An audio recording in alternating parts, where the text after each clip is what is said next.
Bonjour les amis. Alors je vais vous parler du régime cétogène. Non pas ce que j'en pense, mais ce que le site officiel médical du gouvernement américain en pense.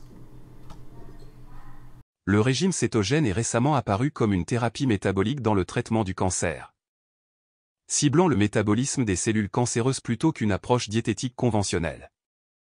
Le régime cétogène, riche en graisse et très faible en glucides avec des quantités adéquates de protéines, a montré des effets antitumoraux en réduisant l'apport énergétique aux cellules. Ce faible apport énergétique inhibe la croissance tumorale, expliquant les mécanismes thérapeutiques du régime cétogène dans le traitement du cancer. D'autres parlent du régime cétogène dans le cadre du cancer. Johns Hopkins, le plus grand hôpital américain en ce qui concerne le cancer. L'université de Duke Health, en parle en ce qui concerne la perte de poids.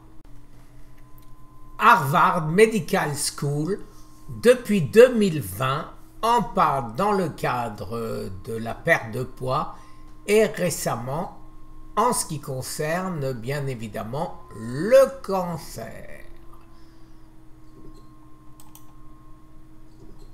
PubMed, une fois de plus, toute une liste si vous tapez keto et cancer. Si je continue, là aussi, keto et cancer, keto et cancer, keto et cancer, keto et cancer, encore keto et cancer, et encore keto et cancer. Alors oui. Et je terminerai par de nouveau UCSF, encore grande université américaine, qui nous en parle aussi, ainsi que Stanford Medicine, qui nous en parle, lui, en ce qui concerne le diabète. Et le célèbre professeur Thomas Seyfried de Boston College explique comment j'ai guéri de mon cancer et a eu la gentillesse de faire la préface d'un de mes livres, la version anglaise, évidemment. Merci les amis, très bonne journée.